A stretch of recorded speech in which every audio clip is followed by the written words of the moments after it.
As we conclude this module, we would like to end with a discussion on testing, bias, and education of students from diverse backgrounds.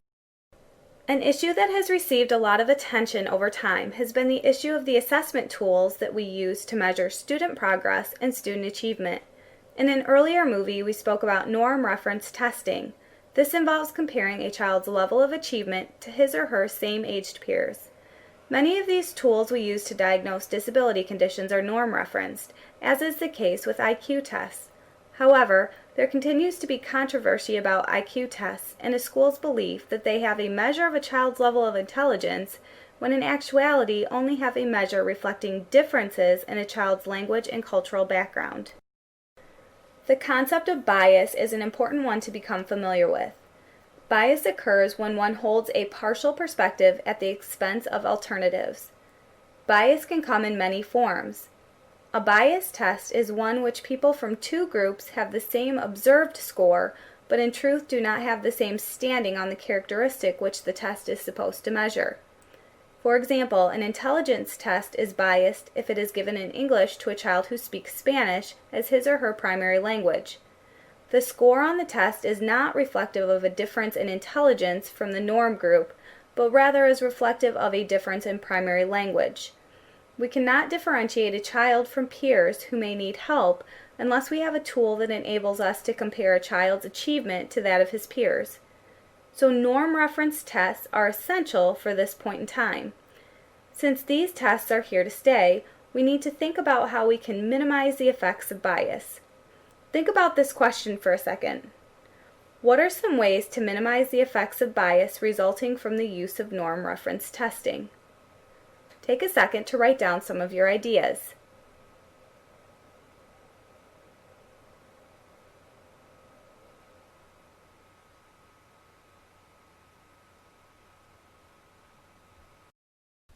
There are a number of practical ways to reduce the effects of bias resulting from norm reference testing. First, tests need to be administered using the child's primary language. At times, assessing the primary language of the student can be difficult, especially if the child has been in the United States for an extended period of time, or if family members have some English proficiency. What we see is students who speak a combination of the languages, often intermixing the languages within the same sentence. Companies that publish norm reference tests have really strived to create tests that can be given in multiple languages and that can be given in the primary language and also retested in English as the test progresses. Reflecting back to an earlier module, the Diana versus State Board of Education court case established this principle as a matter of law. For example, if the child is Hispanic and speaks Spanish in the home, then whatever testing is done should be administered in Spanish. A second way to reduce the effects of testing bias in norm reference testing is to use multiple methods of assessment for diagnosis and placement purposes. A school district should collect evidence from multiple sources and refrain from making decisions based on a single test. For example, if a student scored very low on an IQ test, it would be important to look at other achievement tests to see if the results were consistent. It would also be important to look at examples of the child's work, make observations of the child in the classroom, and talk to those working closely with the child. A third way to reduce the effects of bias resulting from the use of norm reference tests is for IEP team members to use clinical judgment about a student's sociocultural background when interpreting results of tests. This includes comparing a child's results to other children with similar backgrounds.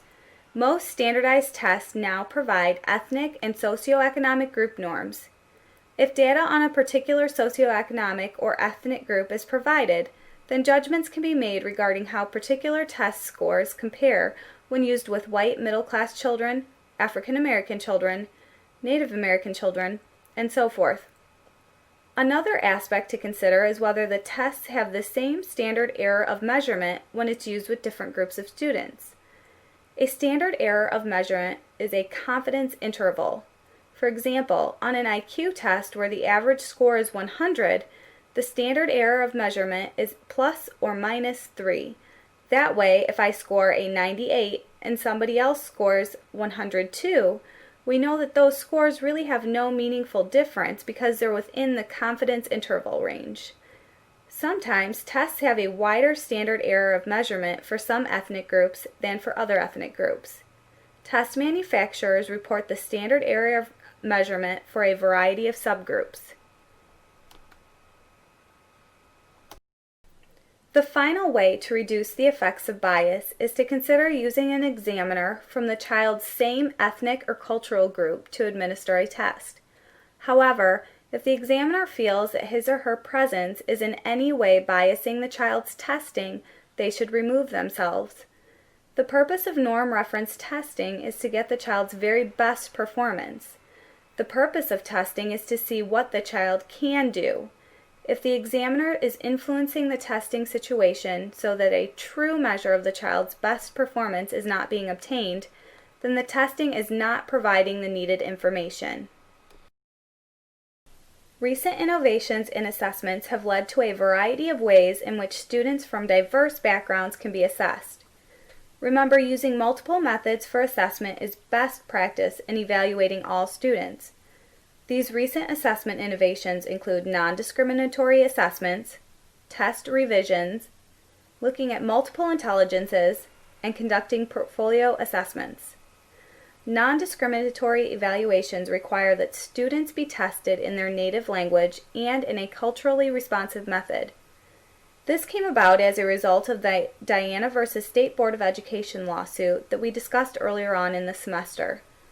Test revisions of norm reference tests is another innovation by which tests are renormed to include students from diverse cultural and linguistic backgrounds. Multiple intelligences provide the perspective that there are multiple areas of intelligence, and we can use these to identify areas of strength and weaknesses. Lastly, portfolio assessment are a type of authentic assessment by which teachers gather samples of work products over time and across curriculum to evaluate student progress. All of these assessment innovations offer ways for teachers to be more culturally and linguistically understanding. When educating students from diverse backgrounds, the following terms and concepts are key. Multicultural education means valuing and using the cultural background of all the students to promote a positive and progressive educational experience. Bilingual education means teaching students in their native language as well as in English. Culturally responsive teaching, however, is a holistic approach that understands that engagement in learning is most likely to occur when students are motivated to learn. This framework provides a holistic and culturally responsive way to create, plan, and refine teaching. Other instructional options for students who are bilingual include immersion programs, transitional programs, enrichment programs, and sheltered English programs. Multicultural education deals with issues of race, language, social class, and culture, as well as disability and gender. It is also viewed as an educational strategy wherein the cultural heritage of each pupil is valued. Multicultural education holds the assumption that all students should experience success and have access to educational opportunities. 6 goals of multicultural education have been identified, including educational equity, cultural pluralism, cross-cultural competence, integration of studies on ethnic groups and global issues, social reconstruction, and human relations. These goals relay an expectation that all students will acquire knowledge, attitudes, and skills needed to function effectively in the cultural setting. While multicultural education deals with the broader components of race, culture, social class, and language, bilingual education deals with how we approach teaching students with English as a second language. Bilingual education is an educational approach whereby students whose first language is not English are instructed primarily through their native language while developing competency and proficiency in English. Another way to understand bilingual education is that it cannot exist without multicultural education. However, multicultural education can exist without bilingual education. The main goal of bilingual education is to aid students with limited English proficiency so they can function more effectively in their native language as well as in English. This means that the child's native language and culture, along with the English language and culture, are taught, resulting in the student becoming bilingual and bicultural. Overall, research suggests that bilingual educational approaches are the most appropriate for working with students with limited English proficiency. The book lists 6 approaches to bilingual education on page 94. These include transitional programs, maintenance, enrichment programs, immersion programs, English as second language programs, and sheltered English.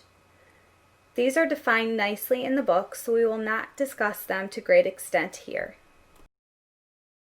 So what does this mean for educators in schools today? First and foremost, it means we need culturally responsive educators.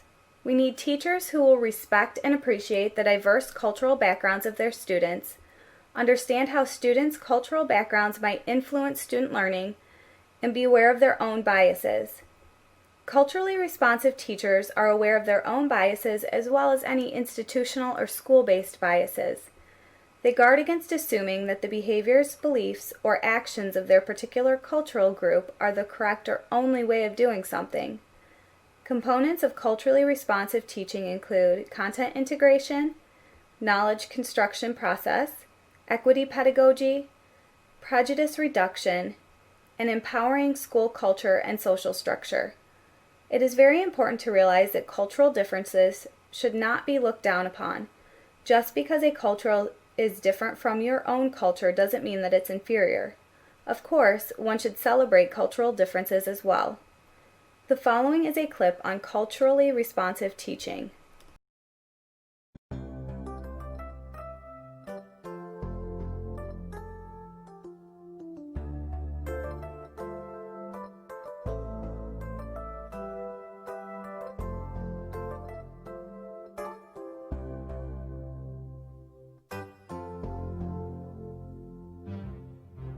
The higher you build your barriers, the taller I become. Poverty, insufficient resources, unprepared teachers, low self-esteem, negative media portrayal, lack of health care, burnt out teachers. These are just a few problems that urban students, teachers, schools, and communities face on a daily basis. It will be unwise of teachers to assume that these problems that students face end when they enter our classrooms. As teachers, we must affirm our students and not stray from these sometimes sensitive topics. These issues should be tackled inside of the classroom. I know that I can make it, though you're doing me wrong, so wrong. You thought that my pride was gone. Oh no, something inside so strong. Culturally responsive teaching is a way for all students to feel involved and represented in the curriculum. There are 5 components of culturally responsive teaching: knowledge of self and others, establishing a positive learning community, incorporating a multicultural curriculum, responsive pedagogy, teaching for social justice, and being an agent of change.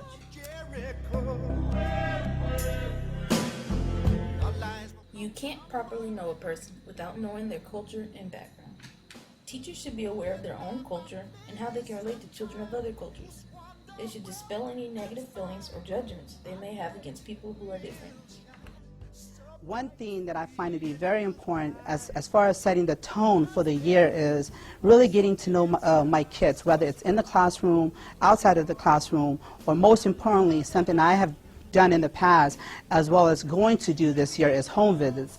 I find that building that positive relationship really sets the key or the tone for a remarkable or an exciting year for fun learning and lots of learning.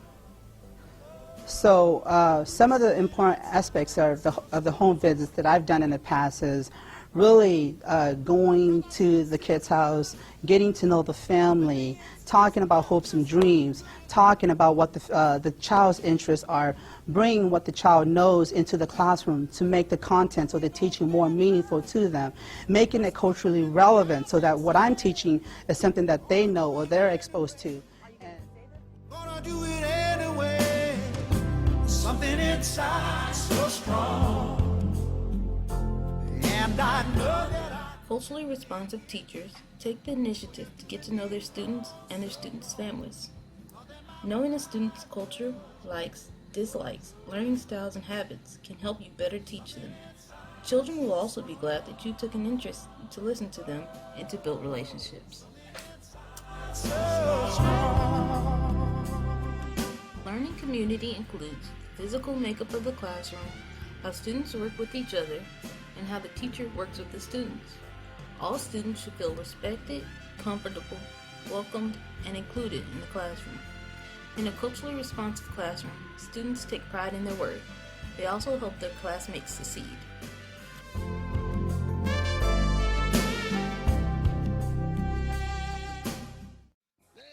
Any questions? Good. Let's try it again. 8 times 3 is 24. 8 times 4 is 32. I can't hear you. 8 times 3 is 24. 8 times 4 is 32.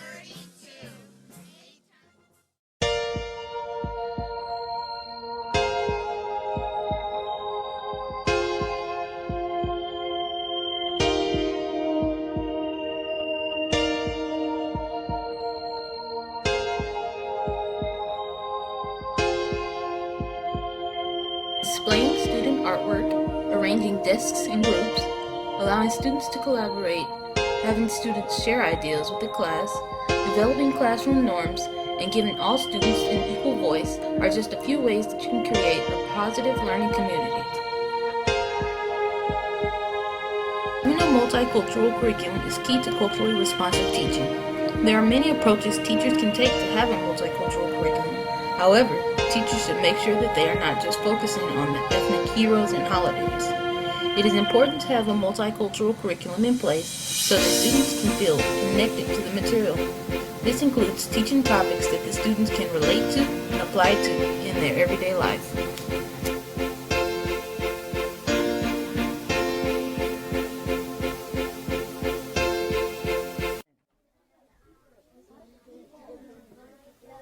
All right, when I say peace, you say quiet. Peace.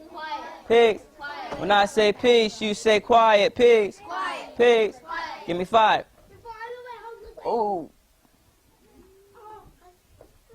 On the count of 3, we're going to shout out what we think the houses look like. 1, 2, 3. People! People or... You guys are brilliant. So Students should never stop asking why. Why? All through your life, you should never stop questioning because that is how you learn. Why?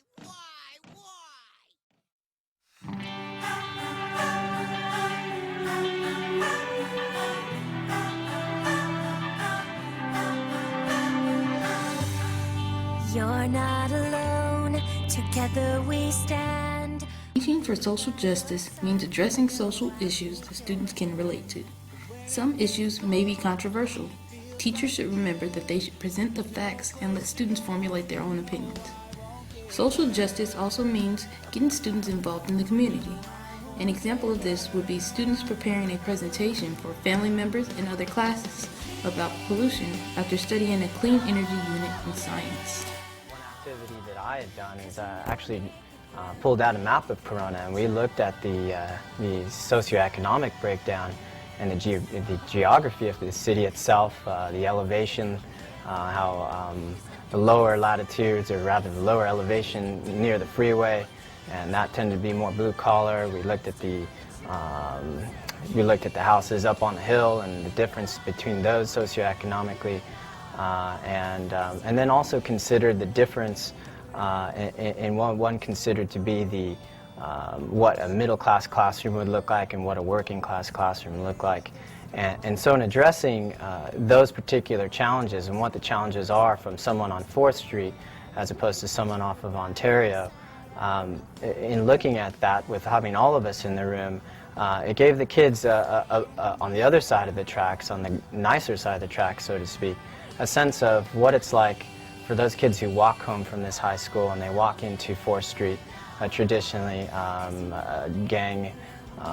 gang-laden street that's had a lot of conflicts in the past.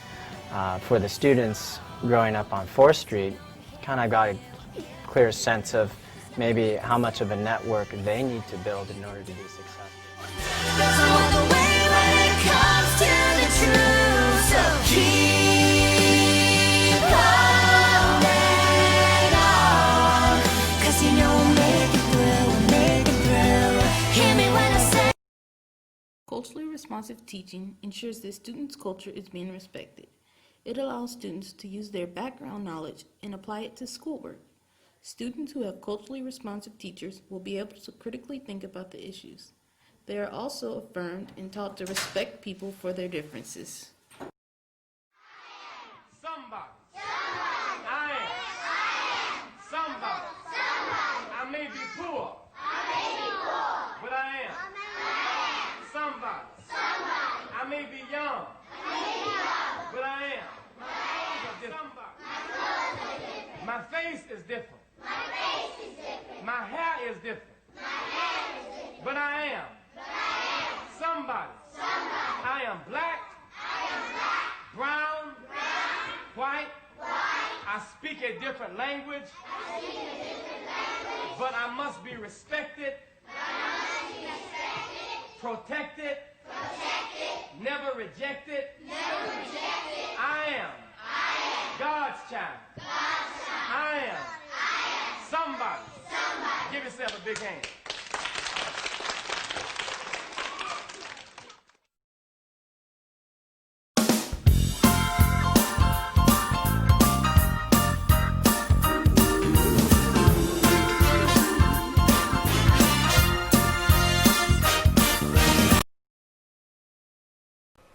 We have spent some time on reviewing matters of testing and models for educating students from diverse backgrounds.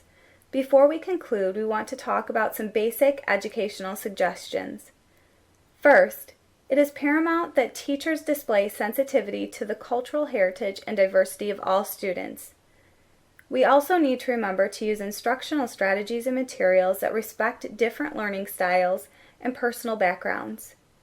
Students learn and remember materials best when they have prior knowledge to connect to. Therefore, we need to draw experiences from multiple and diverse backgrounds in an effort to promote connections with these experiences.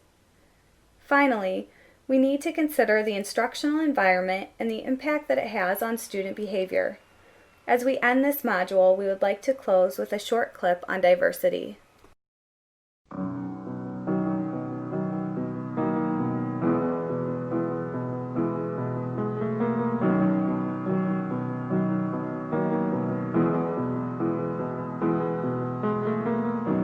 Imagine there's no heaven. It's easy if you try. No hell below us.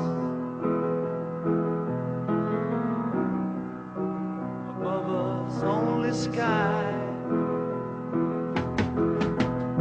Imagine all the people living for today. Imagine there's no countries. It isn't hard to do. Nothing to kill or die for. And no religion too. Imagine all the people living life in peace. You may say I'm a dreamer, but I'm not the only one.